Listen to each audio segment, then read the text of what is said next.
మనం 2024వ సంవత్సరం అక్టోబర్ నెల 1వ తేదీ నుంచి 31వ తేదీ వరకు ద్వాదశ రాశుల్లో 7వ రాశి తులారాశి వారి జ్యోతిష్యం భూత భవిష్యత్తు వర్ధమానం ఎలా ఉందో మన జానకిరామ్ని అడిగి చూద్దామండి. నా జానకిరామ్ తులారాశి వారి జాతకం ప్రయత్న యోగబలం ఎలా ఉంది చూడు. ప్రశ్న శాస్త్రంలో వారి భవిష్యత్తు భూత భవిష్యత్తు వర్ధమానం అనుకున్న కోరిక, చేసే పనిది, నమ్మిన పనిది, అడవపడ్డ పనిది, చదువు, విద్య, ఉద్యోగం, వ్యాపారం, సంతానం, సంసారం, కోరిక, యోగం, బలం చూడు. ముఖ్యంగా తులారాశి వారి జాతకంలో చెప్పాలంటే సబ్కా మాలిక్ హై అన్నట్టు షిరిడి సాయిబాబా వచ్చిండి. వారి జ్యోతిష్య బలంలా సబ్కా మాలిక్ ఏక్ హై అన్నట్టు షిరిడి సాయిబాబా వచ్చిండు. అలాగే వనదేవతలు మన ఆసియాలో మాత్రం 2వ స్థానం 1వ స్థానంలో ఉన్న అమ్మవారు వనదేవతలు, సమ్మక్క సారక్క దేవతలు. అలాగే వీరి జాతకంలో చూడాలంటే మాత్రం లక్ష్మీదేవత, ధనం మూలం జగత్, ధనం లేనిది ఏ కార్యం కాదు. పుట్టుక నుంచి సత్య వరకు, సత్య నుంచి ఇంకో మరో జన్మ ఎత్తే వరకు కూడా ధనానికి మాత్రం సంబంధం, అవినాభావ సంబంధం ఉంటుందండి. అలాగే మాత్రం ధనలక్ష్మి కర్ణయోగ బలం కూడా ఉంది తులారాశి వారి జాతక బలంలా. అలాగే మాత్రం సూర్యుడి చుట్టూ చంద్రుడు తిరిగే అవకాశం ఉంది, చంద్రుడి చుట్టూ సూర్యుడు తిరిగే అవకాశం ఉంది.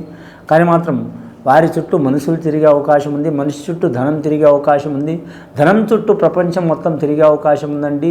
ధనంతో జరగలేని పనంటూ ఏం లేదండి. కానీ 1,00,000 కార్యాలు మంచి జరిగితే మాత్రం 2,00,000 కార్యాలు చెడు జరిగే అవకాశాలు ఉన్నాయి. ఈ ధనం మాత్రం చాలా వరకు లక్ష్మీప్రద యోగం అండి. అలాగే ఇబ్బందికరమైన పరిణామం కూడా ఉంటుందండి. తులారాశి వారి జాతకంలో చూడాలంటే మాత్రం ఆదాయం 11, ఖర్చు 11, సరిసమాన యోగ బలం ఉందండి. నవగ్రహాల్లో మాత్రం 9 గ్రహాలు సహకారంలో చూడాలంటే మాత్రం 7 గ్రహాలు అనుకూలంగా ఉన్నాయి, 2 గ్రహాలు అనుకూలంగా లేవండి వీరి జాతక బలానికి. కానీ మాత్రం ప్రతి రాశి వారికి మాత్రం ఈ సంవత్సరం సెప్టెంబర్, అక్టోబర్, నవంబర్ నెలలో మాత్రం కొన్ని గ్రహాలు మార్పిడి జరుగుతున్నాయండి. అంటే 2.5 సంవత్సరాలకు ఒకసారి, సంవత్సరానికి ఒకసారి గ్రహాలు మారుతూనే ఉంటాయి. అలాగే అశ్వీజ మాసం, భాద్రపాద, అశ్వీజ, కార్తీక మాసాలు గ్రహాలు మారుతున్నాయి కాబట్టి 5వ స్థానం నుంచి 6వ స్థానంలో శని రాబోతుంది. చాలా వరకు శుభయోగం జరిగే అవకాశం ఉంది. కానీ వీరి జాతకంలో చూడాలంటే మాత్రం కుటుంబ చిక్కులు మాత్రం తప్పకుండా ఉంటాయండి. అలాగే వీరి పేరు మీద మాత్రం త్రాసు లాంటి జాతకం అండి వీరిది. త్రాసు అంటే కొలిచే వస్తువు, బరువు మోసే వస్తువు ఉంటుంది కదా, త్రాసు వ్యాపారం చేసి కాడ అలాంటిది. ముఖ్యంగా మాత్రం ఎటు బరువు ఉంటే అటు బరువై ఒరిగే అవకాశం ఉంటుందండి వీరి జాతకంలో. చెడు వస్తే చెడు వైపు బరుగుతారు, మంచి వస్తే మంచి సైడు ఒరుగుతారు. కానీ వాళ్ళు ఒరిగిస్తేనే ఒరుగుస్తారు తప్ప కానీ వీరు మాత్రం ఒరిగే వాళ్ళు కాదండి. వీరి జాతకంలో ఎప్పుడు స్థిరంగానే ఉంటారు. ముఖ్యంగా వీరి పేరు మీద చూడాలంటే మాత్రం కానీ నమ్మిన దాంట్లో మాత్రం ఇబ్బందులు చాలా ఉంటాయండి. కుటుంబ సభ్యులతో మాత్రం ఇబ్బందులు చాలా ఉంటాయి. వీరు ఏది మాట్లాడినా కూడా అవతల వాళ్ళు అపార్థం చేసుకునే అవకాశం ఉంటుంది. 38 సంవత్సరాలు ఉన్నవారికి మాత్రం 54 సంవత్సరాల వరకు ఇబ్బందులు తప్పవండి. కానీ శని అంతర్దశలు నడుస్తుంది. ఆ శని అంతర్దశలు నడిచి ఇబ్బందులు పెడుతుంది కాబట్టి ఖచ్చితంగా ఈశ్వరుని ఆరాధన చేయటం, అలాగే శనీశ్వరుని పూజ చేయటం, తైలాభిషేకం చేయటం, నువ్వులు దానం చేయటం, అలాగే గోమాతని పూజ చేయటం, నల్లగోవుని పూజ చేయటం చాలా వరకు మంచిది ఇది జ్యోతిష్య బలంలా. అలాగే కాలభైరవ రూపు ధరించడం చాలా వరకు మంచిదండి. కాలభైరవ రూపు అని ఒక కంకణం దొరుకుతుంది, చాలా శక్తివంతమైన కంకణం అది. ఎల్నాటి శని నడుస్తున్నప్పుడు, శని మహర్దశ నడుస్తున్నప్పుడు మెడలో ఇది ధరిస్తే మాత్రం చాలా వరకు జనాకర్షణ కలిగే అవకాశం ఉంది. వారి మీద దోషం తొలగిపోయే అవకాశం ఉంది. ఒకరొక కాలంలో మాత్రం ప్రపంచం మొత్తంలో మాత్రం మన భారతదేశమే కాదు అన్ని దేశాలతో పాటు మాత్రం రాజరికంలో నడిచేది. ముఖ్యంగా మన భారతదేశం కూడా మాత్రం రాజరికంలో నడిచేది. ఇప్పుడు నడుస్తున్నది ప్రజాస్వామ్యం అండి. కొన్ని దేశాలు మాత్రమే రాజరికం నడుస్తున్నాయి, ప్రపంచం ఉన్నది. కానీ మనం భారతదేశం మాత్రం నడుస్తున్నది ప్రజాస్వామ్యంలో నడుస్తున్నది మాత్రం. కాబట్టి సామాన్యమైన మానవులు కూడా మాత్రం గొప్పగా అయ్యే అవకాశం ఉందండి. గొప్పగా ఉన్నవారు కూడా అతి సామాన్యంగా మారిపోయే అవకాశాలు ఉన్నాయండి. ఎందుకంటే గ్రహానుసారం అలా కలిగే అవకాశం ఉంది. మన కర్మ సిద్ధాంత యోగమైన భూమి అండి ఇది. అలాగే మాత్రం చూడాలంటే మాత్రం దాని మూలంగా మాత్రం కర్మ అనుభవించక తప్పదు హైందవ ధర్మశాస్త్ర ప్రకారం. అలాగే మనది వీరి జాతకంలో వేరు చేసిన మాత్రం తులారాశి వారి జాతకంలో చిత్ర నక్షత్రం వారు చిత్ర విచిత్రమైన పరిస్థితులు ఎదుర్కొనే అవకాశం ఉంటుందండి. ఒక రకంగా ధనయోగం కలుగుతుంది, ఇంకో రకంగా ధనం ఖర్చు అవుతాయి, ఒక రకంగా చాలా వరకు వీరికి మంచి సన్మానాలు కార్యాలు జరుగుతాయి, చాలా మంచి యోగ బలాలు జరుగుతాయి. ఒక సైడ్ నుంచి వస్తే ఇబ్బందులు వస్తూ ఉంటాయి. కుటుంబ పరంగా కావచ్చు, అన్నదమ్ముల పరంగా కావచ్చు, అలాగే అక్క చెల్లెల పరంగా కావచ్చు, బావబామ్మల తరపు కావచ్చు, స్నేహితుల తరపు కావచ్చు, రక్త సంబంధుల తరపు కావచ్చు, ఏదో ఒక ఇబ్బంది వస్తూనే ఉంటుందండి. ముఖ్యంగా గృహ నిర్మాణం చేయాలనుకునేవారు, స్థలం తీసుకోవాలనుకునేవారు, కొనాలనుకునేవారు 1కి 4 సార్లు ఆలోచించడం మంచిదండి.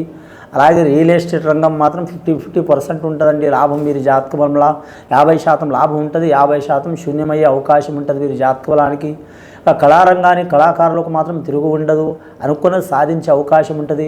నిర్మాతలు కావచ్చు, డైరెక్టర్లు కావచ్చు, సినీ కళాకారులు కావచ్చు, గాయకులు కావచ్చు, గీత రచయితలు రాసేవారు కావచ్చు, అలాగే సంగీత కళాకారులు కావచ్చు, సాంకేతిక నిపుణులు కావచ్చు, అలాగే ఎడిటర్లు కావచ్చు, కెమెరామ్యాన్లు కావచ్చు, ప్రతి ఒక్కరికి మాత్రం మంచి యోగ బలం నడిచే అవకాశం ఉందండి. జ్యోతిష శాస్త్రంలో కూడా ఉంది. అలాగే వారు కూడా వారి ఆత్మవిశ్వాసాన్ని నమ్ముకొని వారు చేసే పనిని నమ్ముకొని వాళ్ళ టాలెంట్ని నమ్ముకుని ఖచ్చితంగా ప్రయత్నం చేస్తే మాత్రం తిరుగుండదండి. వాళ్ళ జాతక బలంలో ఎక్కడ పోయినా మాత్రం వారు ఏ ఊరిలో ఉన్నా, ఏ రాష్ట్రం ఉన్నా, ఏ ప్రాంతంలో ఉన్నా మాత్రం ఖచ్చితంగా వారు మంచి ఫలితాలు కనబడే అవకాశం ఉంటుందండి. ముఖ్యంగా మాత్రం ఆ సరస్వతి మాత కటాక్షం మూలంగా, లక్ష్మీదేవత కటాక్షం మూలంగా వీరికి చాలా వరకు శుభయోగాలు కలిసి వచ్చే అవకాశాలు ఉన్నాయండి.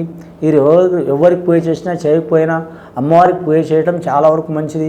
నరదిష్టి అధికంగా ఉంటుంది కాబట్టి లేనిపోని గొడవలు, చిక్కులు, చికాకులు, అపార్థాలు వస్తున్నాయి కాబట్టి ఈ చిక్కులు, చికాకులు, దారిద్ర్య బాధలు తొలగిపోవాలంటే మాత్రం ఖచ్చితంగా వీరు జాతక బలంలో చూడాలంటే మాత్రం ఆంజనేయ స్వామి ఆరాధన చేయటం, అమ్మవారిని పూజ చేయటం, అలాగే మాత్రం వీరు జ్యోతిష్య బలంలో చూడాలంటే మాత్రం తప్పకుండా మాత్రం కులదేవతని ఆరాధన చేయటం మంచిదండి.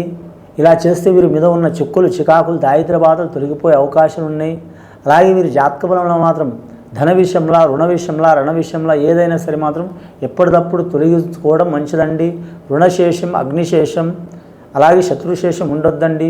శత్రుశేషం ఉండొద్దంటే అవతల శత్రువులా కనబడ్డ మనిషిని చంపేయమని కాదండి, శత్రుత్వాన్ని చంపేసుకోవాలని, శత్రుత్వం ఉన్న వాళ్ళని తొలగించుకోవాలి. శత్రుత్వం తొలగించుకొని మిత్రుత్వం చేసుకోవాలి. ఇక రుణశేషం ఉండొద్దు అంటారు. రుణశేషం అంటే ఎన్నాళ్ళైనా సరే మాత్రం వారి డబ్బులు మాత్రం తీర్చుకోవాలి. ఒకటేసారి కాకపోయినా కొద్దిగా తీర్చుకోవాలి. లాస్ట్ది అగ్నిశేషం. ఇంత అగ్ని ఉన్నా సరే మొత్తం దేశం కూడా చాలా ఒక నిప్పురవ దేశం కూడా మాత్రం కాల్చి పిలి చేసే అవకాశం ఉంటుంది కాబట్టి మాత్రం అగ్నిశేషం కూడా ఉంచొద్దండి. వీరి జాతకంలో మాత్రం రాబోయే కాలం మంచిగా ఉన్నది, అనుకున్న పని జయమయ్యే అవకాశం ఉంది. కరెక్ట్ వీరి జాతకానికి మాత్రమే భాద్రపాద మాస ఘడియ నుంచి అశ్విజ మాస దసరా ఘడియలో మాత్రం, విజయదశమి ఘడియలో మాత్రం విజయం చేకూరే అవకాశం ఉన్నది. ఖచ్చితంగా మాత్రం కులదేవతని ఆరాధన చేయడం, దుర్గామాతను పూజ చేయడం, నవగ్రహ ఆరాధన చేయడం చాలా వరకు మంచిదండి. ఇది విని చూసి ఆచరించే వారికి గొప్ప ఫలితాలు కలుగుతాయండి. శుభం భూయాత్.